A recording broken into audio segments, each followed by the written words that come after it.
ہجرت کر کے مکہ شریف سے مدینے تشریف لائے۔ مکہ چھوڑنے کی وجہ بھی آپ جانتے ہیں کہ مکہ شریف میں صحابہ کو، رسول پاک کو اتنا ستایا گیا کہ اللہ رب العزت کا حکم یہ آیا کہ ہجرت کی جائے۔ میرے نبی نے ہجرت فرمائی اور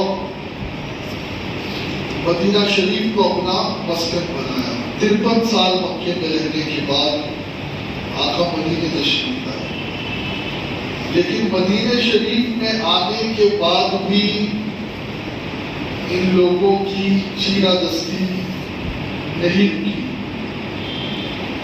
یہ جب کوئی مدینے سے مکے جاتا تو اس مومن کو گرفتار کر لیتے، اسے قید کرتے، اسے قتل کرتے، زد و کوب کرتے اور ٹارگیٹ کلنگ کرتے اہل ایمان کی۔ یہ سلسلہ جاری رہا یہاں تک کہ میرے نبی صلی اللہ علیہ وسلم کے پاس ایک خبر آئی کہ مکہ شریف ایک قافلہ رواں دواں ہے اور وہ قافلہ جو ہے شام سے آ رہا ہے اور مکے جا رہا ہے۔ تو آقا علیہ الصلوۃ والتسلیم نے اس قافلے کا تعاقب کرنے کے لیے صحابہ اکرام کو بھیجا، یہاں تک کہ پھر وہ نوبت یہاں تک پہنچی کہ معاملہ جنگ پر آ گیا۔ قرآن فرماتا ہے وَلَقَدْ نَصَرَكُمُ اللَّهُ بِبَدْرٍ وَأَنْتُمْ أَذِلَّةٌ فَاتَّقُوا اللَّهَ لَعَلَّكُمْ تَشْكُرُونَ۔ اور یقیناً خداوند تعالیٰ نے تم لوگوں کی مدد فرمائی بدر میں، جبکہ تم لوگ کمزور تھے اور بے سر و سامان تھے، اور تم اللہ سے ڈرتے رہو تاکہ تم شکر گزار کہلاؤ۔ بدر کا میدان اور بدر کا معرکہ یہ پہلی جنگ تھی جو اہل ایمان اور اہل کفر کے بیچ تھی، اور پھر کیفیت کیا تھی کہ وہاں 313 ایمان والے اور مقابلے میں ہزاروں کی تعداد میں مشرکین مکہ۔ اللہ کے نبی علیہ السلام نے جب صحابہ سے کہا کہ ہمیں چلنا ہے جہاد کے لیے، تو جتنے بھی انصار مہاجر صحابی تھے ان میں جوش و خروش پیدا ہو گیا، لیکن انصار صحابہ نے جواب نہیں دیا۔ تو میرے آقا علیہ الصلوۃ والتسلیم کے چہرے پر ایک قسم کی افسردگی ظاہر ہوئی۔ انصار جان گئے، وجہ یہ تھی کہ انصار نے ایک معاہدہ کیا تھا۔ وہ معاہدہ یہ تھا کہ جب مدینے پر حملہ ہوگا تب ہم لڑیں گے، لیکن یہ حملہ مدینے پر نہیں تھا، یہ مدینے سے باہر جا کر تقریباً مدینے سے 70 کلومیٹر یا 70 مائل پر یہ مقام بدر ہے۔ پرانا راستہ ہے مکے سے مدینے کا، یہ اس پر آتا ہے، نئے راستے پر یہ نہیں آتا۔ اب جب حضور کی یہ کیفیت دیکھی تو انصار قبیلے میں ایک قبیلہ تھا، قبیلہ خزرج، ان کے سردار تھے حضرت سعد بن عبادہ۔ وہ حضور کا چہرہ دیکھ کر بولتے یا رسول اللہ کیا آپ کا اشارہ ہماری طرف ہے؟ خدا کی قسم ہم وہ جانثار ہیں کہ اگر آپ کا حکم ہو تو ہم سمندر میں کود پڑے. ہم یہ نہیں دیکھیں گے کہ سمندر میں کودنے کے بعد ہماری جان بچے یا جائے. آپ کا اشارہ ہو تو ہم سمندر میں. اسی طرح ایک اور انصار کے معزز سردار جن کا نام مقداد بن اسود وہ کھڑے ہوئے اور انہوں نے جوش میں کہا یا رسول اللہ ہم موسیٰ علیہ السلام کی قوم کی طرح نہیں ہیں جو یہ کہیں کہ آپ جائیں اور آپ کا خدا رہے، بلکہ ہم وہ ہیں کہ آپ کے دائیں بائیں آگے پیچھے سے لڑیں گے. کہیں ہم آپ کو اکیلے رہنے نہیں دیتے. تو آقا علیہ السلام نے جب ان کی یہ بات سنی تو آقا کا چہرہ کھل اٹھا. اب میرے نبی علیہ الصلوۃ والتسلیم نے مدینے میں ام مکتوم کو، عبداللہ ابن ام مکتوم ایک نابینا صحابی تھے، انہیں امامت کا حکم دیا اور آقا چل پڑے. اب بدر کی طرف آپ دیکھیں ایک ننھا سپاہی تھا. جب آقا مدینے سے جانے لگے نا، حضرت سعد بن ابی وقاص کے چھوٹے بھائی کا نام تھا عمیر بن ابی وقاص، وہ پھوٹ پھوٹ کر رونے لگے. آقا علیہ الصلوۃ والتسلیم نے رونے کی وجہ پوچھی. کہا آقا میں بھی اس جنگ میں جانا چاہتا ہوں.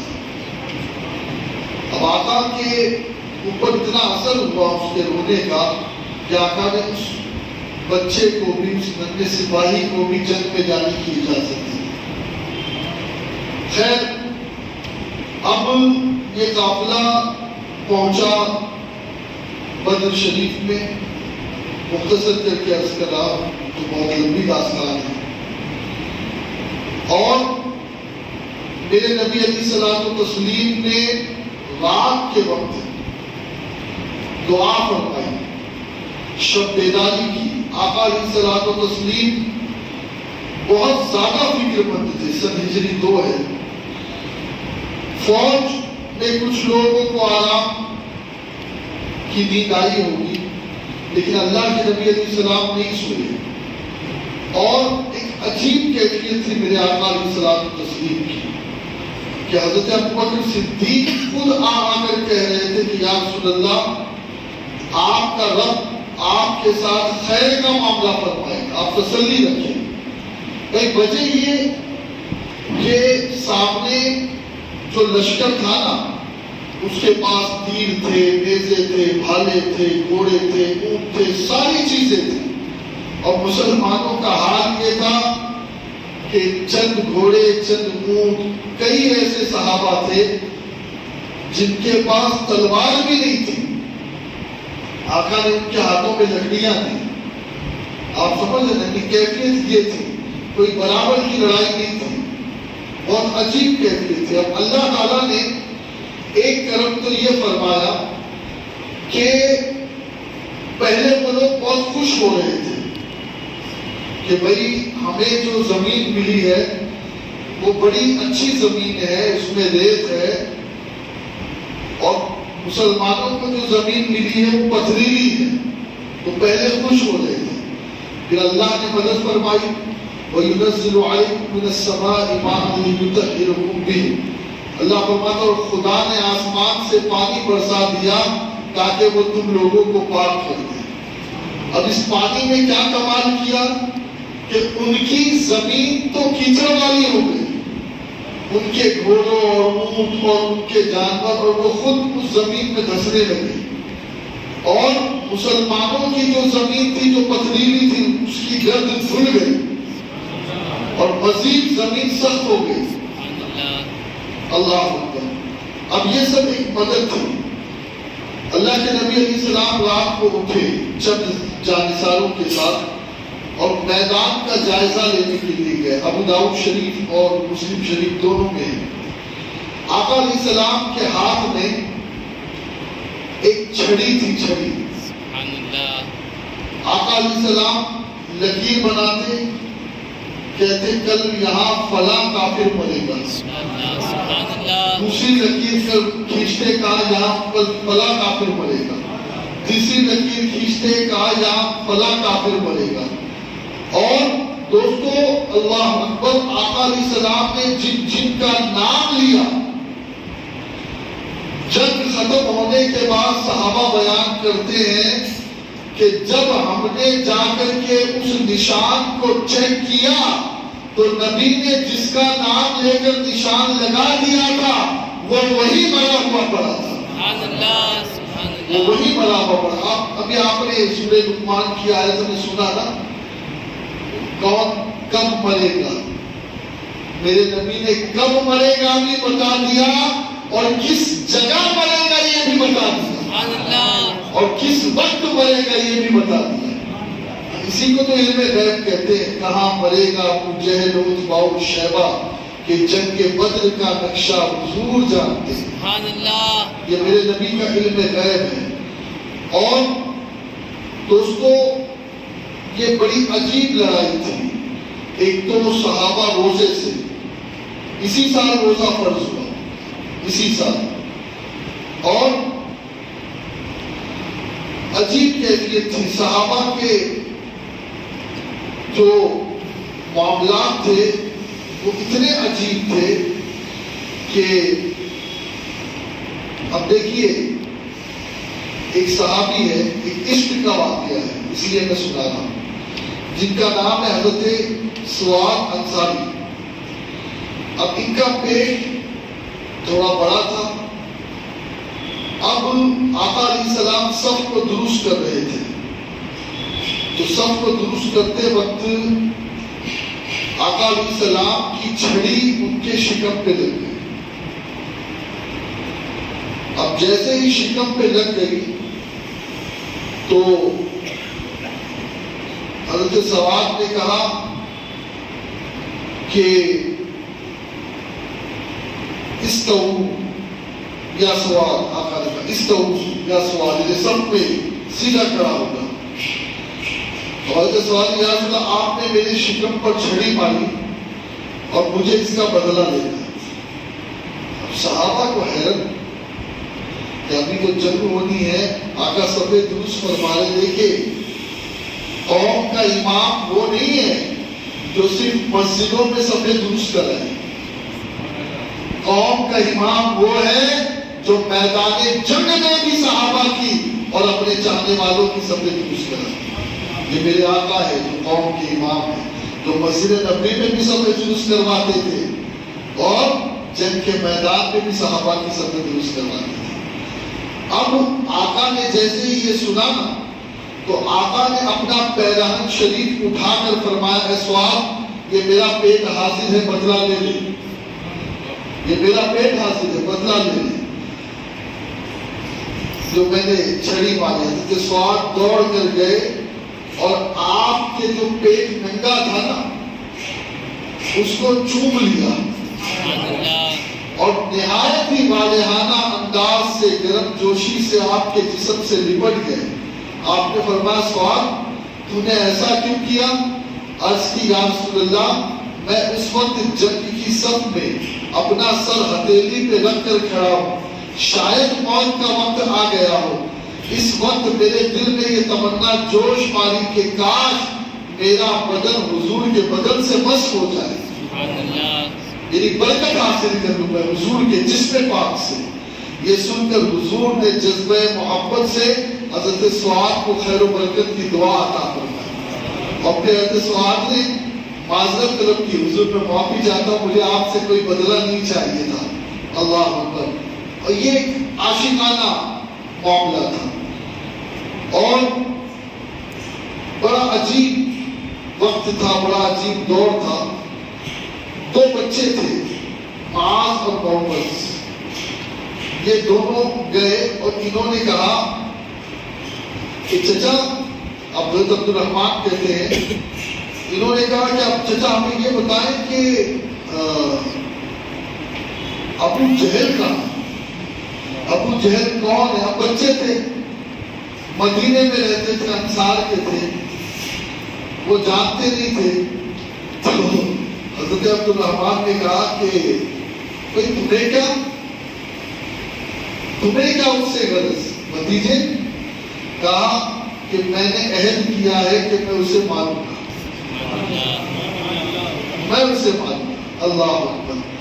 حضرت معاذ چھوٹے تھے، جو عفرا کے بیٹے تھے، وہ گئے اور انہوں نے پہلا حملہ کیا، اور پہلا حملہ کرنے کے بعد حضرت معاذ بھی لڑے اور پھر ان کا ہاتھ کٹ گیا، اور اس کے بعد جب وہ مرا ہے نا، تو جانتے ہو ابو جہل پڑھتے پڑھتے کیا کہہ رہا تھا؟ معوذ اور معاذ یہ دونوں بھائی تھے۔ ابو جہل پڑھتے پڑھتے یہ کہہ رہا تھا کہ مجھے میرا گھمنڈ کام نہ آیا، اگر مجھے کسی بہادر نے مارا ہوتا تو میں فخر کرتا، لیکن مجھے مارا بھی بچے نے۔ لیکن اللہ ذلیل کرتا ہے۔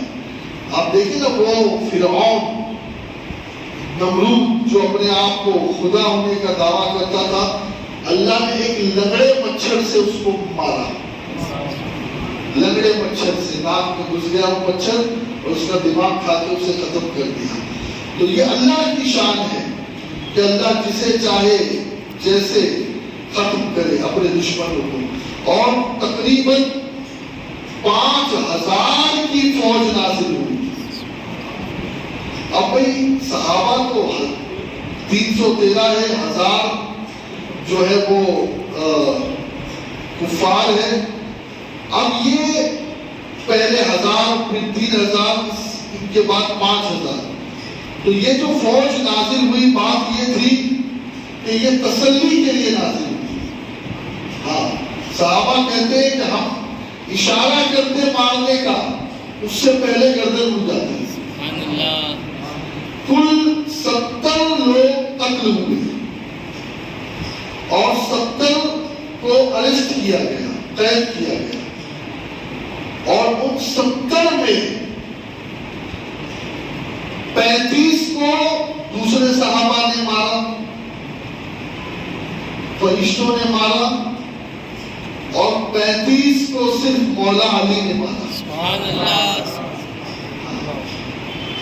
مین آف دی بدر حضرت مولا علی، سبحان اللہ، اکیلے۔ اور میں سوچ رہا تھا کہ یہ حضرت علی کئی اور صحابہ بھی کو اتنا مارتے، وہ انتظار، یہ پہلی جنگ تھی اسلام کی، مولا علی موقع میں تھے، تلاش میں تھے کب جنگ ہو اور کب دشمنان خدا و رسول سے مقابلہ ہو۔ وہ تو اسی چاہ میں رہتے۔ پتا ایک دن تو حضور نے جب جنگ سے چھوڑ کر کے مولا علی کو حضور چل دیے تو حضرت علی رونے لگے، کہ حضور آپ عورتوں اور بچوں میں مجھے چھوڑتے ہو؟ آپ کو پتا ہے مجھے کتنا شوق ہے اللہ کی راہ میں۔ دوستو یہ ایمان کی طاقت ہوتی ہے، ورنہ جہاں دشمن ہو، دین گنا تعداد میں، اسلحے سے لیس ہو، تو آدمی تو وہاں ڈرتا ہے اور قربان جائے۔ اللہ کے نبی علیہ السلام نے جو دعا فرمائی، اللہ اکبر اللہ اکبر، اللہ کے نبی نے کیا دعا فرمائی؟ اے اللہ اگر یہ نہ رہے، یہ جو مٹھی بھر مسلمان ہے 313، تو قیامت تک تیرا نام لینے والا کوئی نہیں ہے۔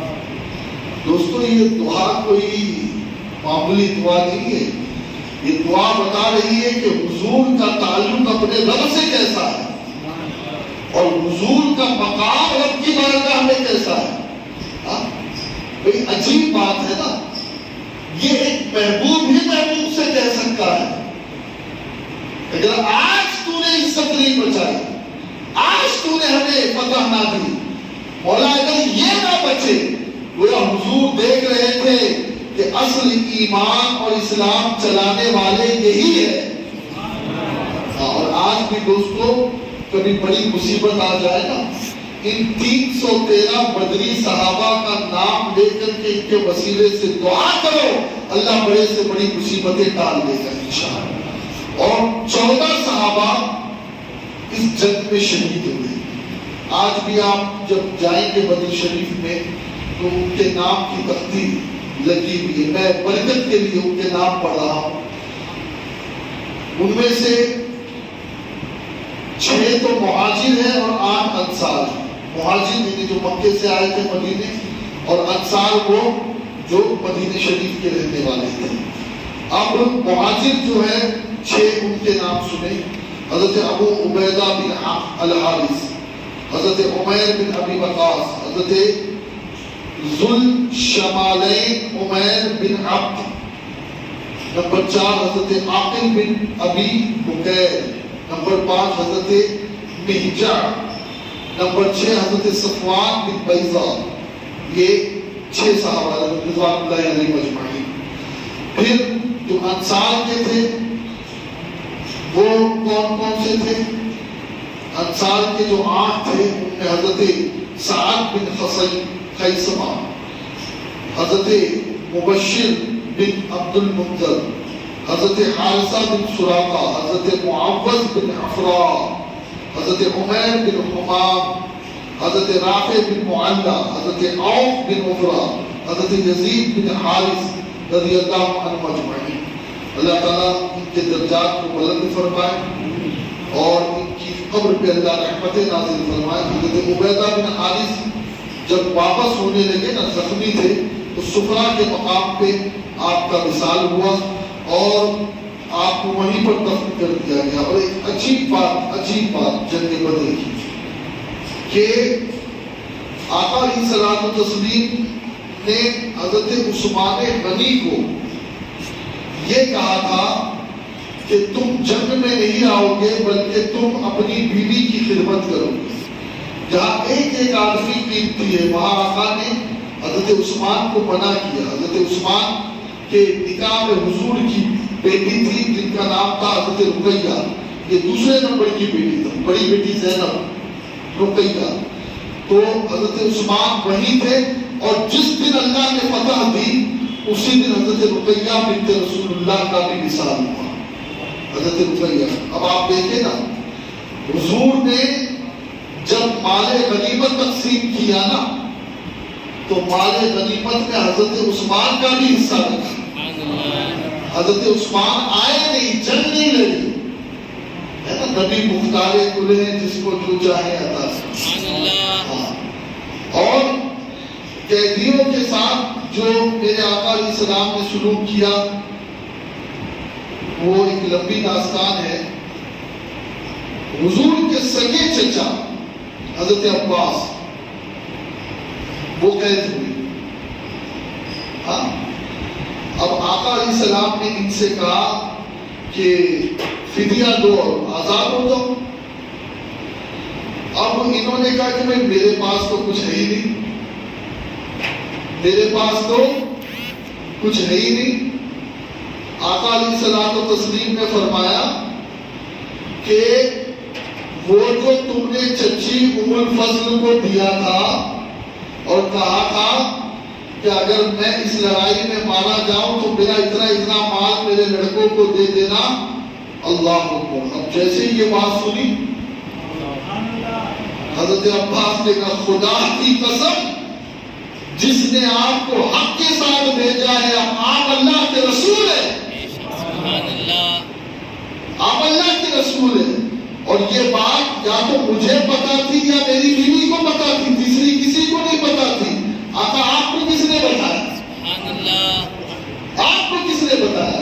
اب دوستو یہاں پر سمجھنے کی بات ہے، حضرت عباس ایمان والے ہو رہے ہیں نبی کے علم غیب کو مان کر، اور یہ آج کل کے تبدیلی جماعت والے لوگ کافر ہو رہے ہیں نبی کے علم غیب کا انکار کر کر.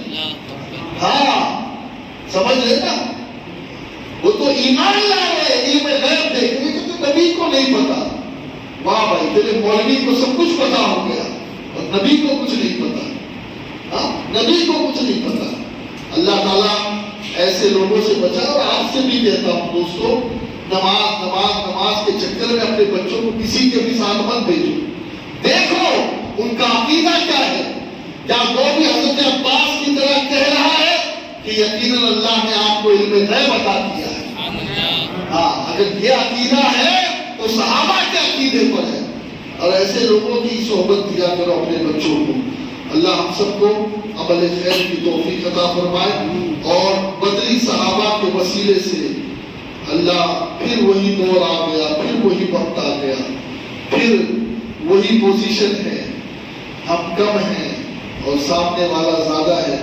اے اللہ کچھ ایسا کرم فرما کہ ہمارے اندر ان صحابہ کا جوش آ جائے، فہم و فراست آ جائے، تو ہمیں چن لے اسلام کی خدمت کی خاطر، شہادت کی خاطر، اور ہمارے ذریعے سے اے رب کریم تو کچھ ایسا کام لے لے جس سے امت مسلمہ کو پھر سربلندی مل جائے، پھر مسلمان فخر سے جی سکے اور اپنی آزادی کے ساتھ اپنی عبادتیں کر سکے۔ وما علینا الا البلاغ المبین۔